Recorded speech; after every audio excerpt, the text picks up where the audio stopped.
Bismillahirrahmanirrahim. Assalamualaikum warahmatullahi wabarakatuh. Innal hamdalillah nahmaduhu wa nasta'inuhu wa nastaghfiruh wa na'udzu billahi min shururi anfusina wa min sayyiati a'malina.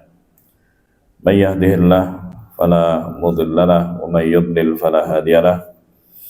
Asyhadu an la ilaha illallah wahdahu la syarikalah wa asyhadu anna Muhammadan abduhu wa rasuluh sallallahu alaihi wa ala alihi wa sahbihi wa man tabi'ahum bi ihsan wa sallama taslima amma ba'd. Hadirin jamaah sekalian yang dimuliakan Allah, kaum muslimin muslimat yang saya hormati, kembali pagi hari ini kita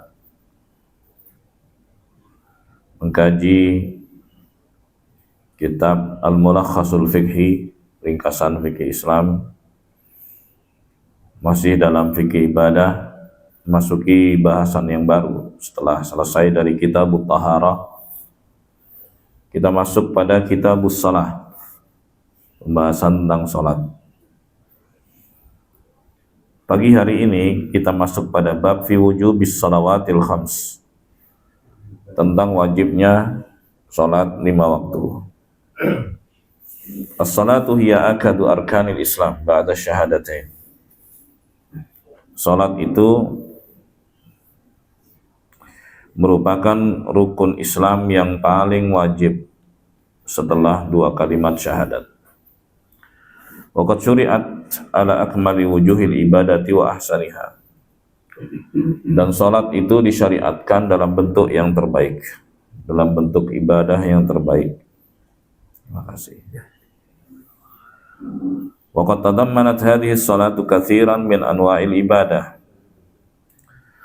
Di dalam sholat itu sendiri, ya, di dalam sholat itu sendiri terkandung banyak sekali jenis ibadah. Min dzikrillah, menyebut nama Allah Subhanahu wa taala, wa tilawatihi, wa tilawati kitabih, dan baca Al-Qur'an. Ada bacaan Al-Qur'an dalam salat. Wa qiyamin baina yadayillah, berdiri sempurna menghadap Allah Subhanahu wa taala, wa ruku'in wa sujudin. Ada ruku' ibadah, sujud ibadah. Wa du'ain wa tasbihin wa takbir. Ada doa, tasbih, takbir. Nah, semua itu jika masuk kategori ibadah, maka hanya dihaturkan kepada Allah Subhanahu wa ta'ala. Oleh sebab itu nggak boleh sujud kepada sesama, pada siapapun. Sujud itu hanya untuk Allah. Iya, betul, sujud dulu itu merupakan syariat. Bahkan para malaikat dan bangsa jin diperintah oleh Allah untuk sujud kepada Adam, sujud hormat.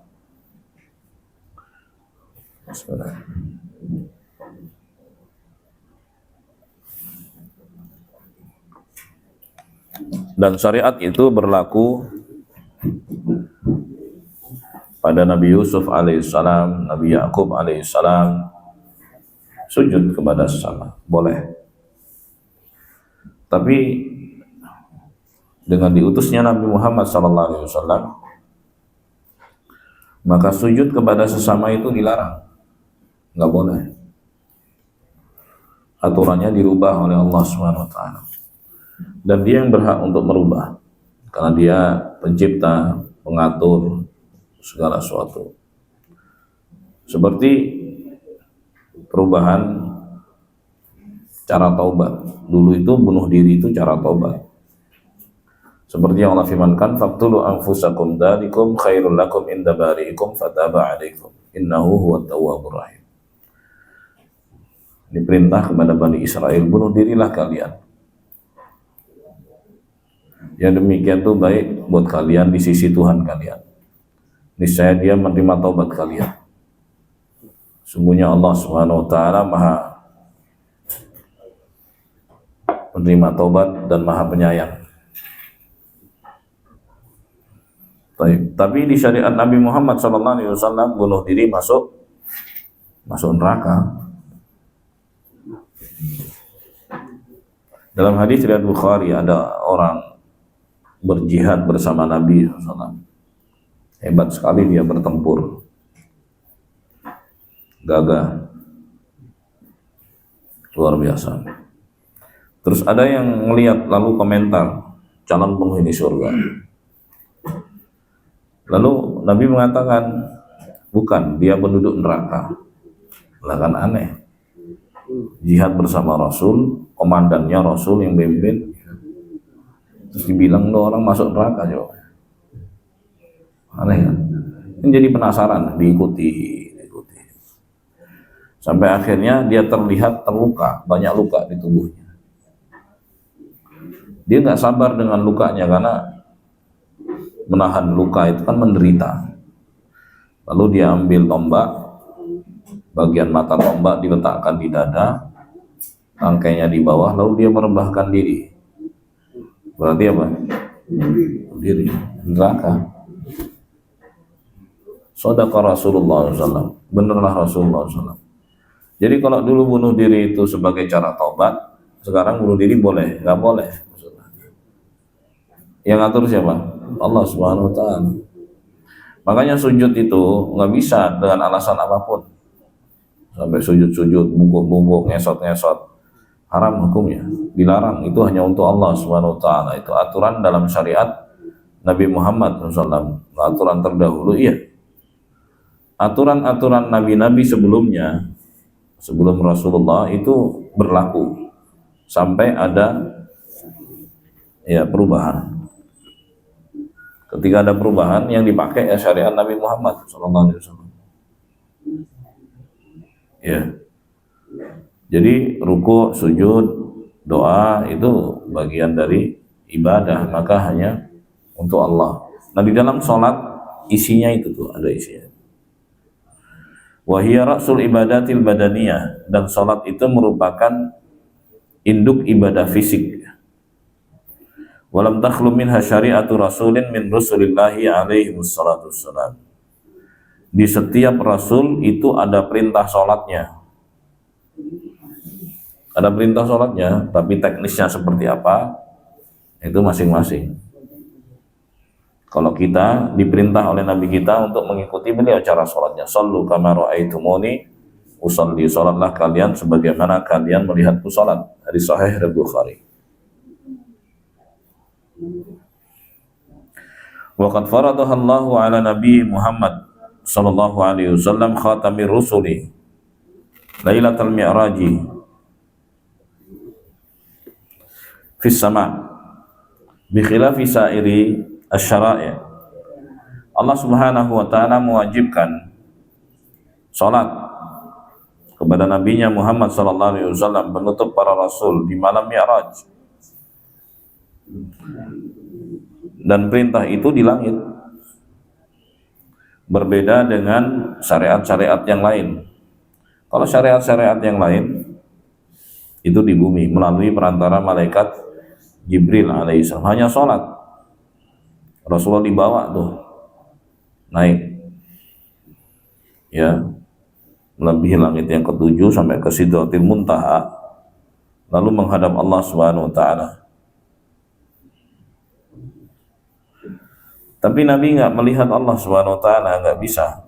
Ketika ditanya oleh Abu Dzar Al-Ghifari, hal ra'aita rabbak ya Rasulullah, apakah engkau melihat Tuhanmu wahai Rasulullah?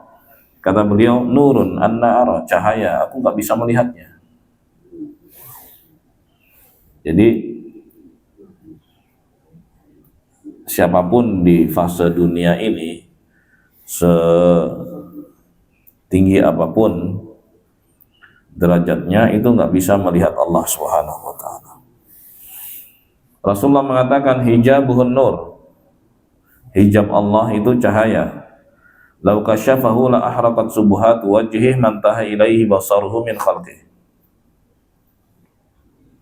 Ya. Seandainya Allah Subhanahu wa taala membuka hijabnya, maka seluruh yang dipandang oleh Allah terbakar oleh sinar wajahnya. Ya, jadi Nabi Muhammad nggak bisa melihat Allah di peristiwa itu.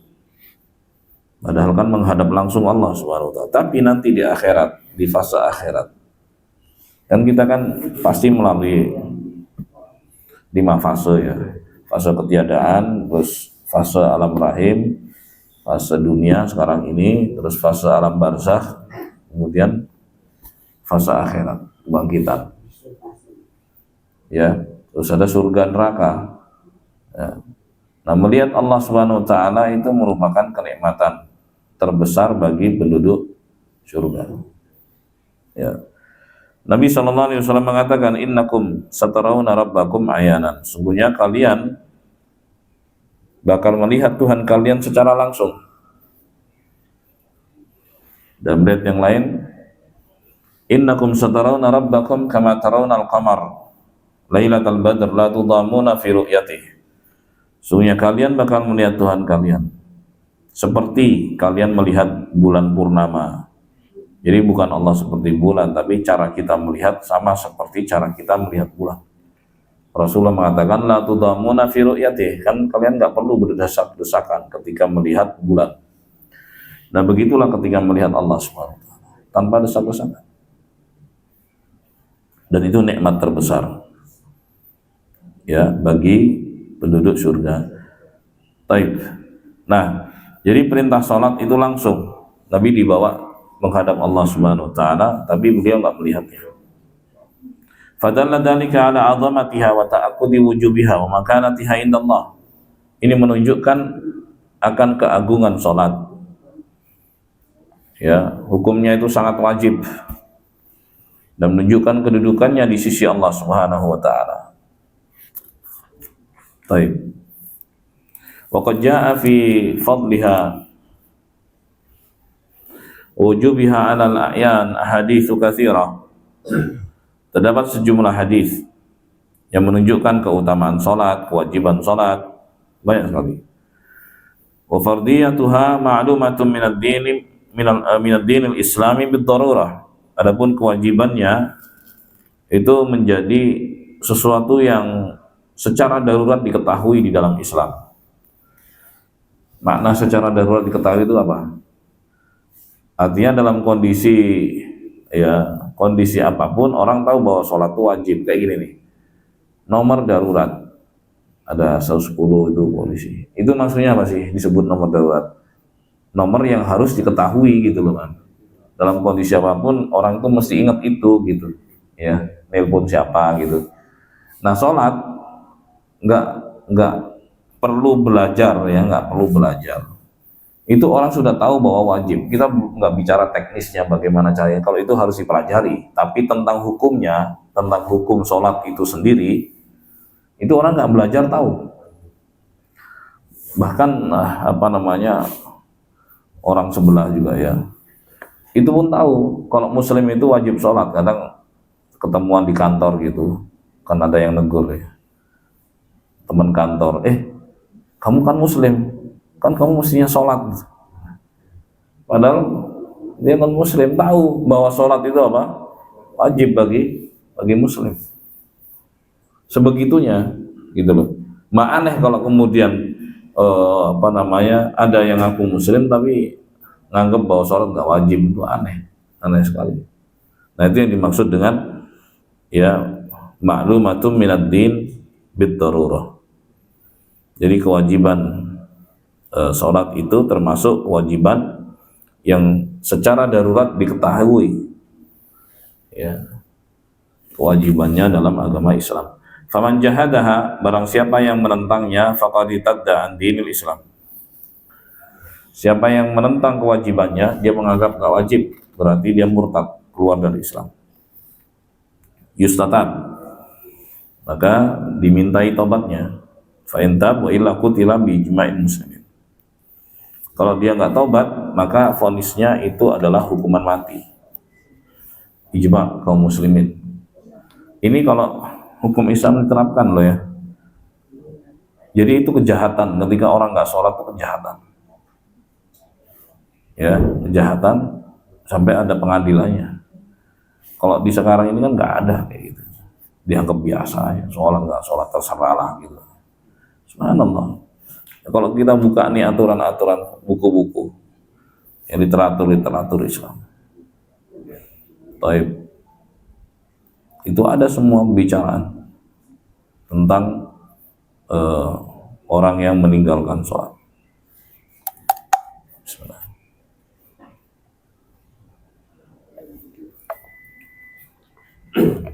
Qala was-salatu fil lughah ad-du'a.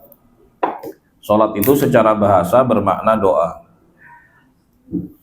Jamaknya solawat. Ya. Makanya makna solawat itu artinya doa-doa. Kalau solawat atas Nabi Muhammad artinya doa-doa untuk kebaikan Nabi Muhammad. Jadi solawat itu artinya apa? Doa. Itu bentuk jamak, bentuk tunggalnya sholat. Ya, karena di dalam sholat itu sendiri isinya adalah apa? Doa. Doa terbagi dua jemaah. Yang pertama doa ibadah dan doa masalah. Doa yang isinya pujian-pujian kepada Allah Subhanahu Wa Taala dan doa yang isinya permintaan. Ganggu nggak di sini? Mobil saya aman ya? Nggak ada orang lewat itu? Aman ya? Aman. Oh, iya. Baik. Saya takut ganggu aja. Jadi saya ulangi, sholat itu ada dua. Doa itu ada dua. Doa ibadah dan doa masalah. Doa yang isinya pujian-pujian pada Allah. Seperti ruku, sujud, itu kan pujian pada Allah. Itu secara gerakan. Secara ucapan banyak tasbih, subhana rabbiyal a'la, subhana rabbiyal azim. Yang kedua doa masalah, doa yang isinya permintaan pada Allah. Rabbi ghfirli, ya Allah ampuni, dan seterusnya. Baik. Jadi itu isi sholat. Semuanya apa? Doa. Baik doa yang bentuknya pujian-pujian pada Allah, ucapan ataupun gerakan maupun permintaan pada Allah Subhanahu. Makanya dia disebut sholat karena isinya doa. Baik. Dalil bahwa sholat itu maknanya adalah doa adalah firman Allah Subhanahu wa taala dalam surat Taubah ayat 103, wa shalli alaihim. Ya, dan sholatlah atas mereka, artinya doakan mereka.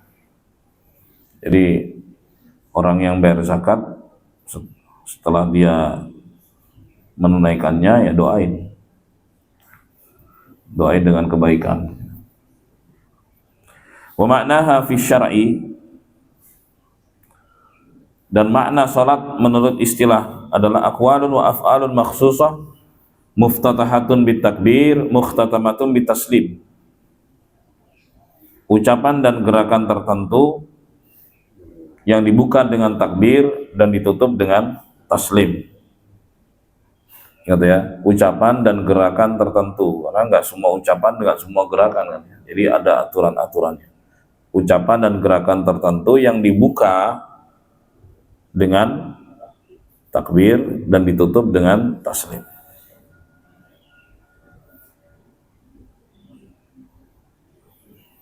Baik. Summiyat bidzalika listimaliha 'ala du'a. Fal musalli la yanfaqu an du'a ibadah sana'in aw talabin, lidzalika summiyat shalah. Seperti yang saya katakan tadi bahwa disebut sholat karena memang di dalam sholat itu terkandung doa-doa.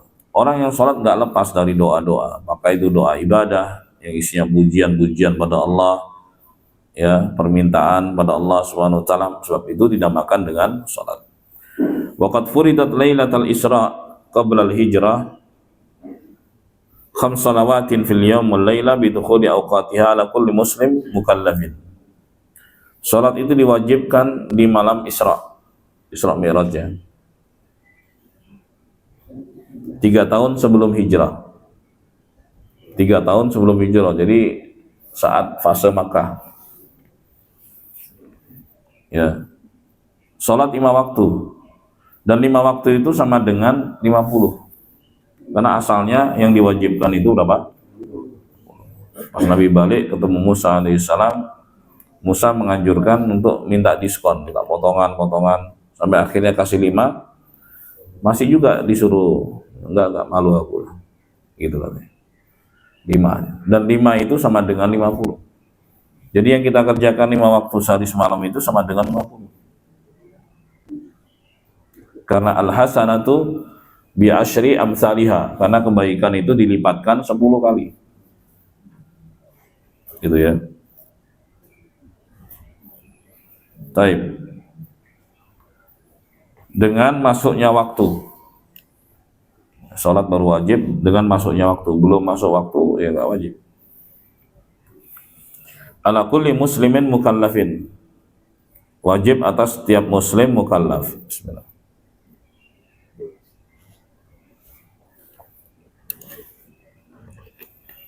Wajib atas setiap muslim mukallaf. Mukallaf itu akil, balik, berakal sehat dan dewasa. Allah Subhanahu wa taala berfirman dalam surat An-Nisa 103, "Innas salata kanat 'alal mu'minina kitaban mawquta." Sungguhnya salat itu ya adalah kewajiban bagi kaum mukminin pada waktu yang sudah ditentukan. Baik.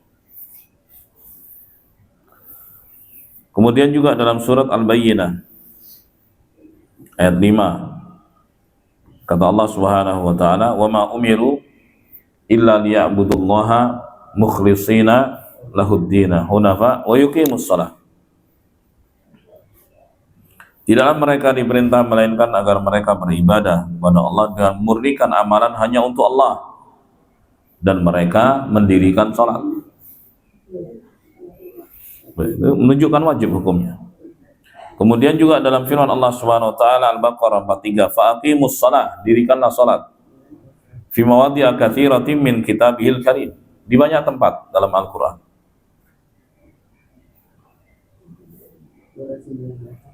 Dalam surat Ibrahim 14 kata Allah Subhanahu wa taala, "Qul li ibadiyalladzina amanu yuqimus shalah." Katakanlah wahai Muhammad SAW kepada hamba-hambaku yang beriman dan mendirikan salat. Jadi jemaah, banyak penyebutan salat dalam Al-Qur'an. Ya, ada 80 lebih. Banyak menunjukkan akan pentingnya ibadah salat.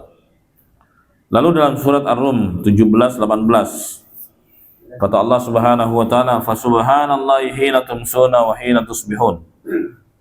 Maka bertasbihlah. Menyucikan Allah, tasbih itu salat. Hina tumsuna wa hina tusbihun. Ketika petang dan pagi. Petang itu ada 2, maghrib, isya. Pagi itu apa? Subuh.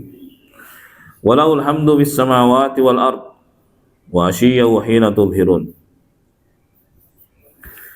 Dan segala puji bagi Allah Subhanahu wa taala di langit dan di bumi. Dan kerjakanlah salat di sore hari yaitu asar, wa hina tudhirun, dan di waktu duhur. Faman ata alaihi waktuha ubalighun akil wajabat alaih illa haidan wa nufasa. Maka siapa yang kedapatan masuk waktu sholat dalam keadaan berakal dan dewasa, maka wajib sholat, kecuali wanita yang haid dan nifas, nggak wajib dia, nggak wajib. Wala yaqdiyaniha idza taharata ijma'an. Dan ketika sudah suci, wanita yang haid dan nifas tidak mengganti sholatnya. Itu ijma'. Wa man kana zailal aqli binom au igma wa nahwih wajaba 'alal qada hina yashu. Barang siapa yang kehilangan akal dengan tidur misalnya, atau pingsan, atau hilang akal apapun ya, maka wajib untuk mengerjakannya ketika dia sadar. Ya. Kata Allah Subhanahu wa taala dalam surat Thaha ayat 14, wa aqimis salata lidzikri, dan dirikanlah salat untuk mengingatku. Dan juga hadis Nabi sallallahu alaihi wasallam, man nama an salatin aw nasiyaha, barang siapa yang tertidur dari salat atau terlupa. Tertidur lewat tuh waktu salat, ya kan, atau terlupa, kayak saking sibuknya ya, pas masuk waktu asar, tadi sepertinya belum duhur nih gitu kan, ya kan, ingat dia, kapan dia kerjain? Kata Rasulullah SAW, fal yusalliha idza dzakaraha, maka hendaknya dia kerjakan ketika ingat. Ya saat ingat, ya saat itu dia sholat, kerjakan. Misalnya gini, dia baru sadar belum sholat duhur setelah asar gitu. Kapan dikerjainnya? Ya saat itu. Saat itu. Nabi SAW pernah tertidur rombongan. Satu rombongan semua imam Allah SWT buat begitu ya. Supaya bisa ditiru oleh orang-orang yang ketiduran setelah itu. Jadi contoh. Jadi dalam rombongan tuh semua ketiduran. Ya, jadi sampai matahari tinggi, udah panas gitu, belum sholat subuh semua. Baik, terus Nabi sholat tuh qabliyah, terus sholat subuh. Baik. Wa yalzamu waliyus saghir ay ya'murahu bis shalah idza balagha sab'a sinin wa in kanat la tajibu alaih. Dan merupakan keharusan bagi wali anak. Ya, wali anak itu bisa orang tua atau yang ngasuh, ya kan, wali itu namanya, yang ngurusi ya, untuk memerintahkan anak itu mengerjakan sholat ketika usianya 7, walaupun belum wajib. Untuk apa sih? Pembiasaan ya, liyahtamma biha wa yatamarrana 'alaiha, supaya terbiasa. Wal yuktab lahu wali-walihi al-ajru idza shalla, dan supaya dia mendapatkan pahala, walinya juga dapat pahala. Berdasarkan keumuman firman Allah Subhanahu wa taala,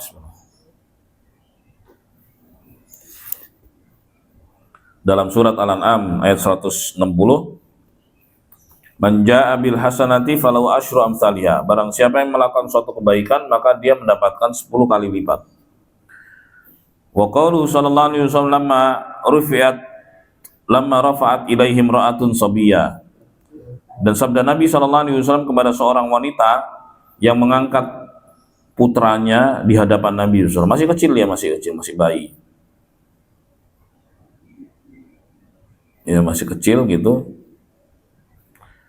Kata wanita itu, alihada hajjun, apakah anak ini bisa haji wahai Rasulullah? Qala na'am walaki ajr, ya bisa dan pahalanya buat kamu.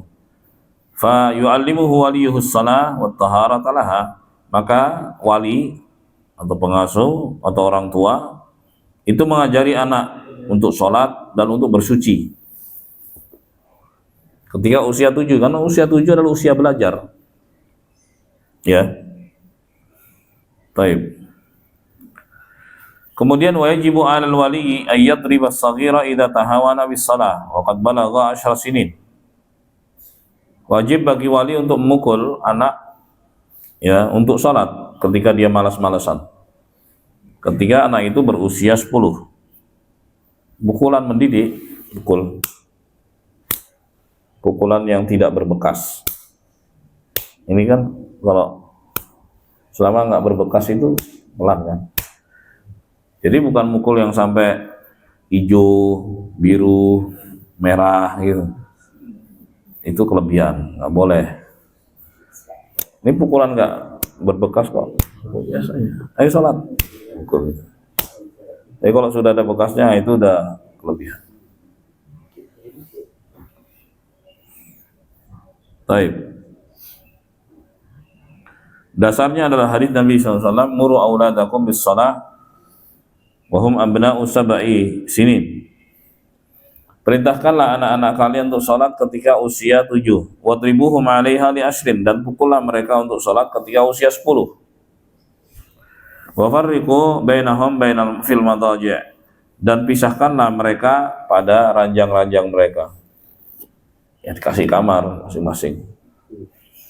Antara anak dengan orang tua dipisah, antara laki perempuan dipisah. Jadi kalau ada keluarga dengan anak laki perempuan tuh minimal 3 kan kamar. Apalagi semakin banyak ya harus siapin. Iya, jelas ya Pak? Itu jadi keharusan. Hadis diriwayatkan oleh Imam Ahmad, Abu Daud, Tirmidzi dan selain mereka. Wala yajuzu ta'khirus shalah an waqtiha. Tidak boleh menunda salat sampai keluar dari waktunya. Ya, sampai keluar waktunya. Illa liman yuridu jam'aha ma ba'daha jam'at ta'khir. Kecuali bagi orang yang pengen menjamak salat. Sengaja dia kan jamak takhir, ntar aja deh sholatnya sekalian asar gitu.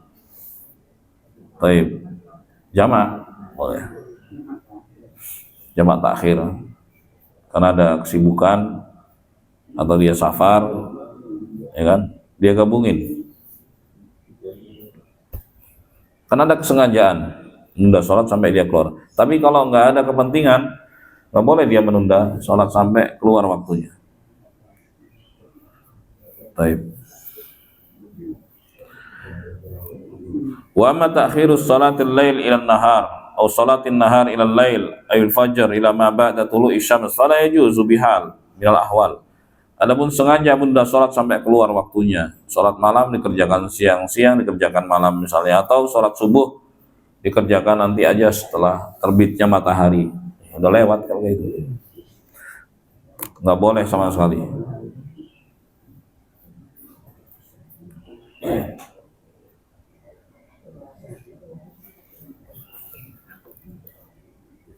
Lali janabatin wala najasah, nggak ada alasan karena junub atau karena najis, wala ghair dalik, dan alasan apapun. Bal yusalliha fi waqtiha ala hasabi halih, bahkan dia harus kerjakan pada waktunya apapun keadaannya, gitu, harus ya pada waktunya. Wah ini najis ini, kena ini.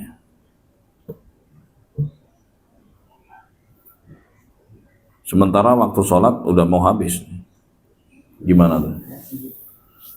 Ya udah harus kerjain sholat, nggak bisa tunda-tunda nanti.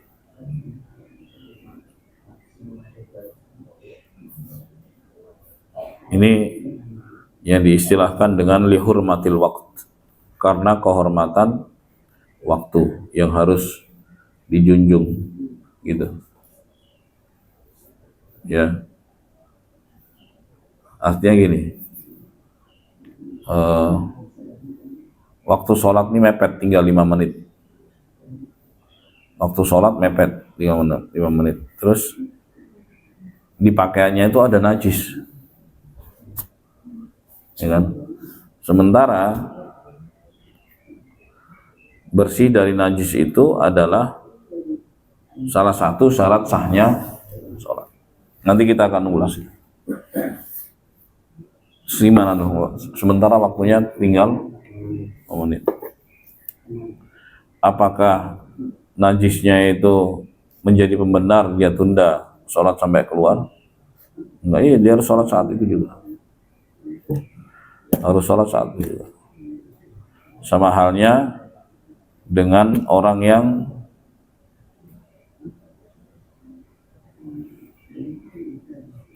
ada di rumah sakit, ya sakit ya, ada pipis di situ, kadang ada pup di situ, najis, oke, masuk waktu sholat, gimana ya? Yang harus sholat sesuai dengan keadaannya, mau gimana lagi? Ya, jadi nggak boleh sama sekali dengan alasan apapun menunda sholat sampai keluar waktunya. Ya, dengan alasan apapun. Baik.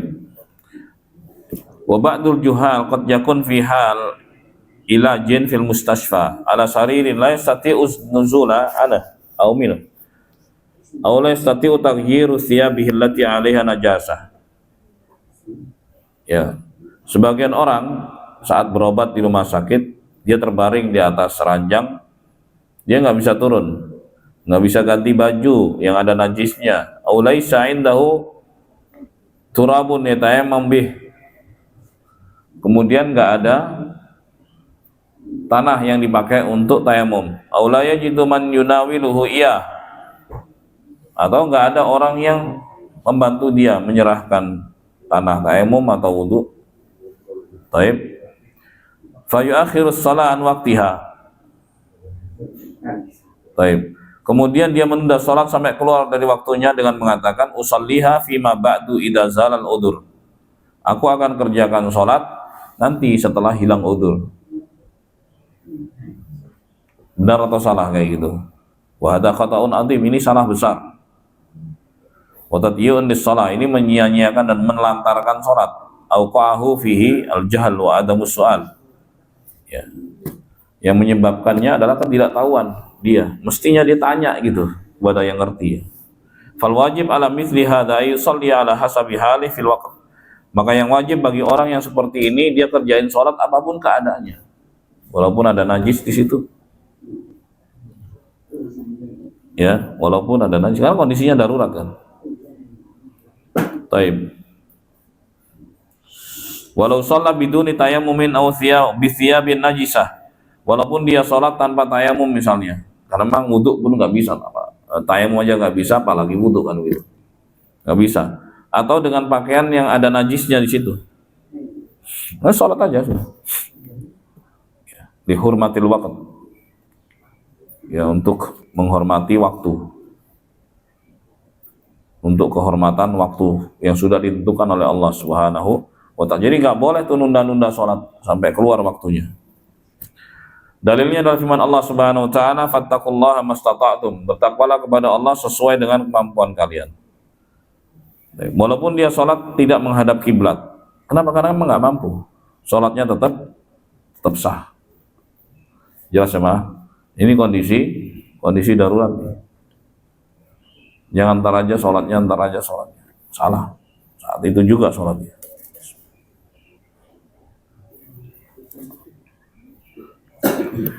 Alhamdulillah. Faman taraka sholata tahawunan aw kaslan min ghairi jahdin liwujubiha. Barang siapa yang meninggalkan sholat karena malas, bukan karena menentang kewajibannya, kafara ala sahih min qaulil ulama, maka hukumnya tetap kafir. Ya, menurut pendapat sebagian ulama. Ya. Bal huwa shawab alladhi tadullu alaihi al-adillah. Dan pendapat ini yang benar sebagaimana yang ditunjukkan oleh dalil, di mana Nabi mengatakan bainal rajul wa bainasy syirki wal kufri tarkus shalah, rawahu Muslim. Batas antara seorang dengan kesyirikan dan kufuran adalah meninggalkan sholat. Ya, kalau nggak sholat kafir.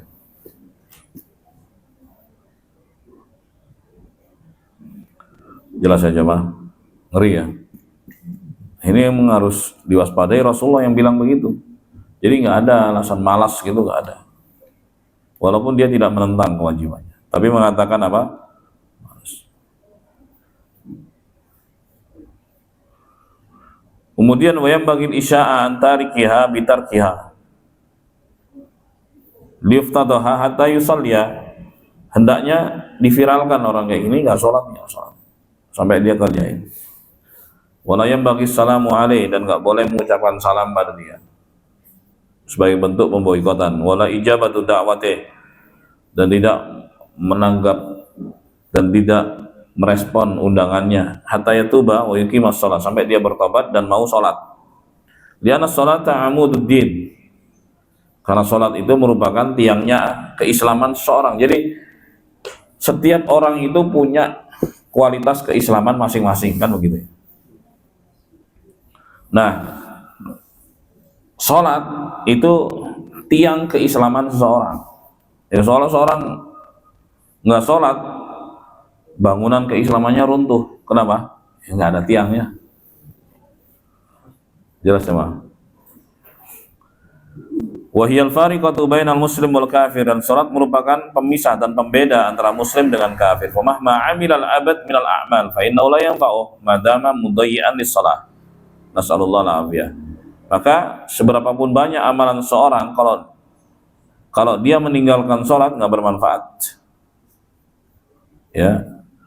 Ya, kita mohon keselamatan kepada Allah Subhanahu wa taala. Dengan demikian selesai satu bab, walhamdulillahi rabbil alamin. Nah, itu keterangan tentang wajibnya sholat 5 waktu. Silakan jemaah yang mau nanya, pas ya waktunya, lebih lah. Silakan. Mengenai kewajiban sholat bagi orang yang tidak sadar. Hah? Tidak sadar? Tadi itu sadar belum sholat. Oh iya, saat dia sadar dia sholat. Kondisinya jika seorang itu tidak sadar dalam waktu lama, seperti masuk ICU gitu.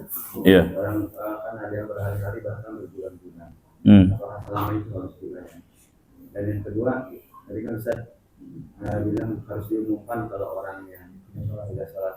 Nantinya kalau kita memberitahu orang lain itu tidak termasuk gibah. Iya. Jemaah sekalian yang dimuliakan Allah,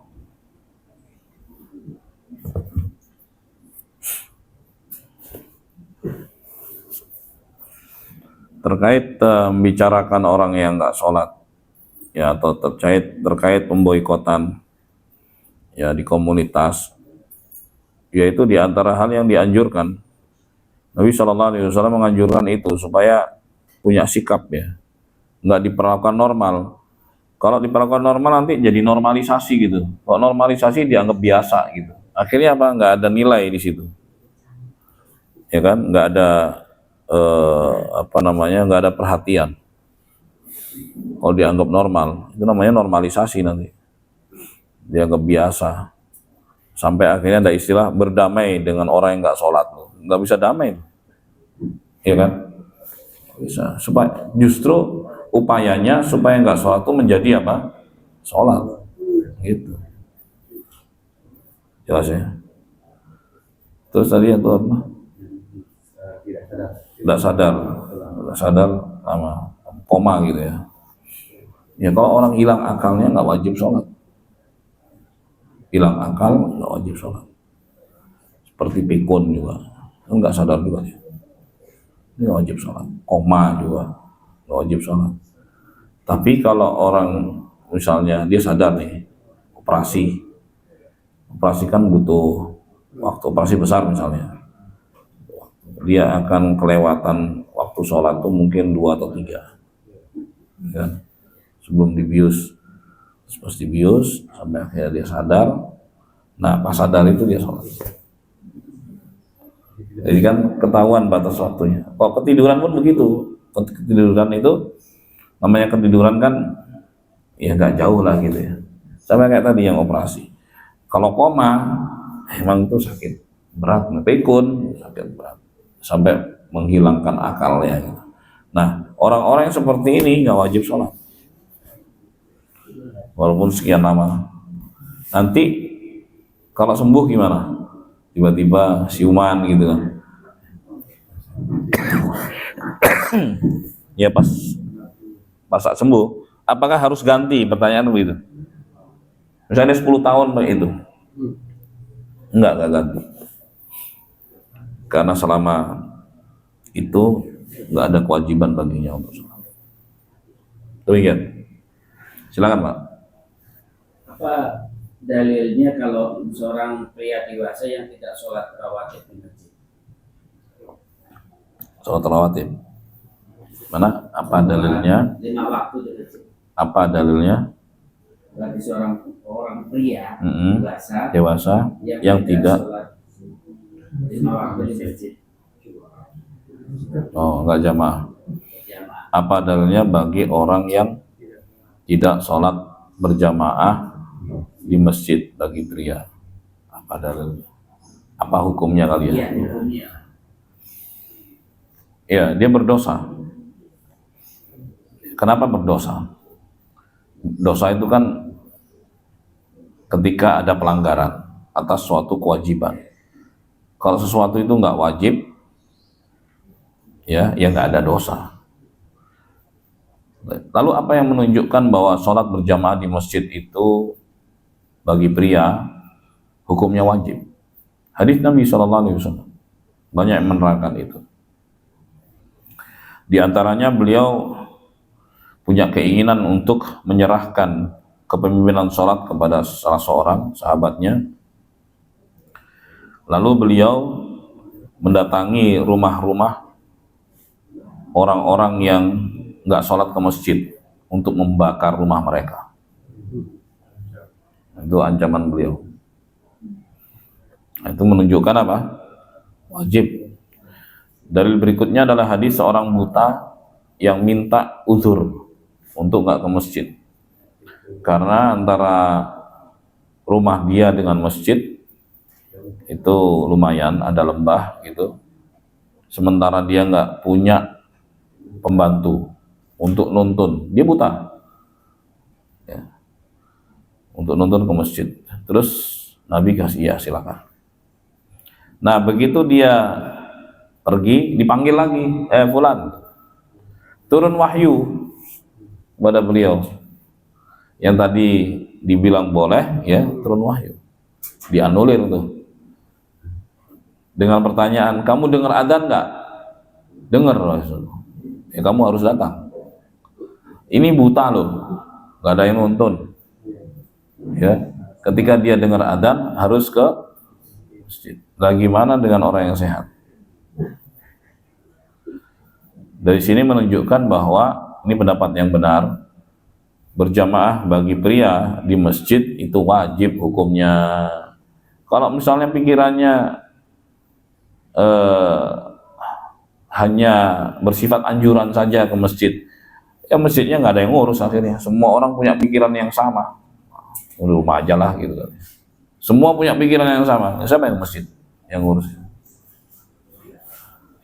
Ya. Loh, karena sholat berjamaah itulah maka disyariatkannya adzan. Lah kalau nggak ada perintah untuk berjamaah di masjid, ngapain adzan? Adzan kan untuk manggil orang ngumpul sini sholat. Al-adzan, al-i'lam, nanti akan bahas besok nih, insyaallah tentang adzan. Jadi adzan itu pemberitahuan supaya ngumpul sini berjamaah mas ya, gitu kan? Gitu. Lah kalau bukan hukumnya wajib, nggak ada tuh syariat-syariat itu. Dan nggak ada juga penentuan apa imam gitu. Imam kan diangkat siapa ya, jadi imam gitu. Rasulullah kasih kriteria yang berhak menjadi imam yang paling hafal Quran, bagus bacaannya. Kalau masih ada beberapa orang yang sama yang paling ngerti ajaran Nabi SAW. Kalau masih ada beberapa orang yang sama, imam kan harus satu kan. Ternyata ada beberapa orang yang sama, maka yang paling duluan masuk Islam atau yang paling duluan hijrah. Kalau ternyata masih ada beberapa orang yang sama, yang paling tua di antara mereka ini. Itu kriteria dalam menentukan imam. Lah, buat apa Nabi menentukan gitu kalau enggak wajib sholat berjamaah di masjid? Sampai Nabi juga menentukan muadzin, ya kan? Sampai ada perintah untuk membangun masjid. Ya, buat apa coba masih didirikan kalau misalnya sholat berjamaah itu udah di rumah masing-masing? Ngapain capek-capek? Gitu. Ya justru karena itu semua muaranya kemana? Sholat berjamaah. Gimana? Sehingga pria yang enggak ke masjid ya untuk sholat berjamaah, walaupun dia sholat di rumah dosa. ya sholatnya sah, tapi dia dapat dosa. Dapat dosa dari sisi mana? Nggak ke masjidnya, gitu. Ada udur, ada rukhsah. Hujan itu hujan yang bagaimana? Nah, ini penting juga ya tahu ya. Masih 1 tetes, 2 tetes, hujan nih hujan. Masih bisa pakai payung tuh. Gini. Hujan yang membuat udzur seorang dari pergi ke masjid, ya sholatnya di rumah ya. Ya, itu hujan yang membasahi baju. Jadi kalau misalnya pas jalan dia ke masjid nih, baju itu basah. Nah, itu ukurannya. Ya kan? Ukurannya itu. Kalau baju bisa basah semua nih, nah, berarti sholatnya di rumah. Nah, kalau ibu-ibu yang afdal sholatnya di rumah. Jadi nggak jamaah di masjid. Nabi Muhammad SAW yang bilang begitu. Padahal yang jadi imam Nabi Muhammad. Dan sholatnya di masjid Nabawi yang lebih baik dari 1000 masjid keutamaannya kan. Tapi tetap Nabi bilang apa? Sholat wanita di mana? Di rumah yang afdal. Tapi kalau mau ke masjid jangan dilarang. Jadi kalau sisi afdaliyah mana yang paling baik, mana yang ya di rumah. Jelas ya? Baik. Lagi Silakan. kalau ya terkait kewajiban sholat itu kan kalau kita ya dulu ya kita lagi rapat lagi apa yang juga yang mimpin rapat itu muslim bukan non muslim. Iya. Kalau non muslim kan bisa kita izin kayak sholat, tapi yang mimpin rapat itu apalagi presiden umpamanya kalau nggak salah itu ada nggak rusaknya gitu Pak Ustaz? Gini jamaah, ini ada dua, ada yang saya bicara tentang dua, ada yang pemimpin, ada yang dipimpin, berarti ada dua ya. Tapi bagi pemimpin muslim, ya kalau itu adalah rapat rutin, janganlah dibuat pas waktu sholat gitu loh. Dan sebenarnya sih di acara-acara besar juga ada istirahatnya kok ya. Di acara-acara besar, meeting-meeting besar ada istirahatnya untuk sholat kok, ada. Gitu. Tapi kadang-kadang dalam urusan yang sangat genting, ya nggak apa-apa. Gitu loh. Urusannya sangat genting.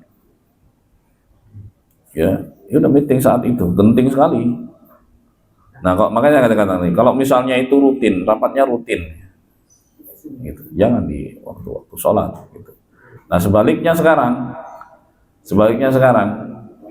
yang dipimpin posisinya kan, ya, ketika mendapati hal seperti itu gimana? Selama masih bisa izin,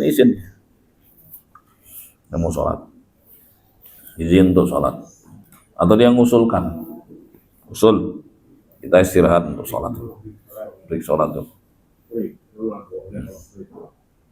Kita kan bukan dalam kapasitas ya. Enggak, ini saya bilang kan ada beberapa kemungkinan, ada yang begini, ada yang begini. Kosong banget nah gitu loh Pak Ustaz. Kesannya itu sepertinya ini banget gitu.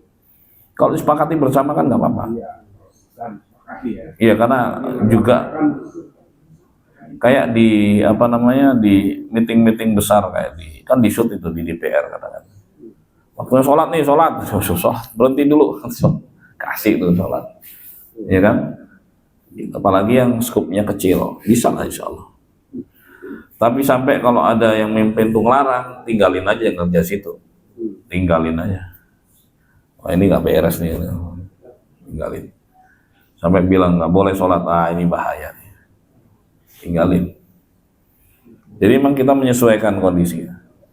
Ya nggak apa-apa ketika ada hal yang penting akhirnya harus ada yang meeting kan gitu tuh sholat lewat nanti ya kita tunda dulu ya ini untuk jam apa namanya anggota-anggota yang sedang meeting ini penting sekali ini harus selesaikan, tunda sebentar gitu. Sudah selesai sampai titik ayo kita sholat bersama, begitu caranya. Jadi ada penyesuaian. Bagus, silakan. Saya punya teman. Iya. Saya selalu juga sama dia itu selalu sholat di awal waktu dimanapun dia. Terus Kalau misalnya dalam kondisi di kendaraan di tol gitu misalnya sering juga sih padahal kita lah mungkin 10 menit atau 15 menit lagi udah sampai keluar tol saya itu udah dengar aja nih udah saya sholat dulu di mobil tayamum. Bang, ya nggak benar itu. Itu gimana? Nggak benar. Kan waktunya panjang waktunya. Sholat itu dikerjakan sesempurna mungkin. Lah nggak ada udzur kok. Udzur apa untuk tayamum di situ? Kan masih ada rest area, masih ada exit tol gitu. Kemudian dia sholat. Mana sholat di dalam kendaraan? Di dalam kendaraan tuh kalau memang kondisinya nggak ada kesempatan lain, saya jarak jauh tuh. Jarak jauh juga masih ada rest area gitu kan. Nggak benar itu. Salah. Anda harus sholat dengan sempurna gitu. Oh, sholat di kendaraan duduk posisinya kan.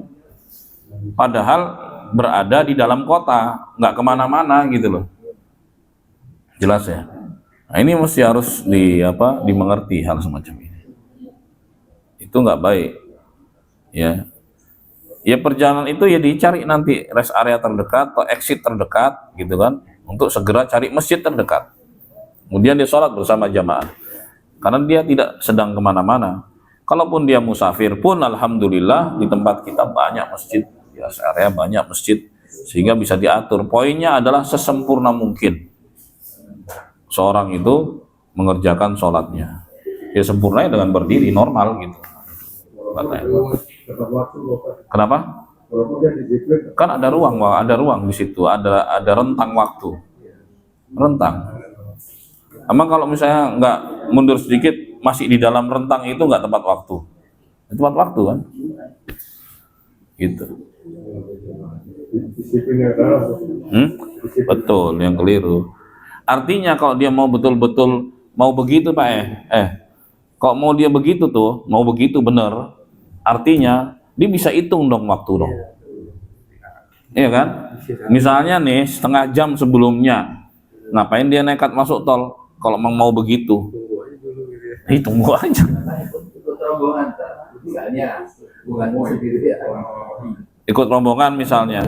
Ya udah kalau ikut rombongan ya tunggu aja tujuannya kemana rombongan itu. Iya, karena kan masih dalam rentang waktu. Tepat waktu itu maksudnya dalam rentang waktu itu, bukan keluar dari waktu. Kecuali mau habis waktu gitu. Nah, kecuali mau habis waktu, mepet sedikit nih. Nah, betul. Baik, terima kasih. Alhamdulillah atas perhatiannya. Subhanakallahumma bihamdik asyhadu an la ilaha illa anta astaghfiruka wa atubu ilaik. Assalamualaikum warahmatullahi wabarakatuh. Waalaikumsalam.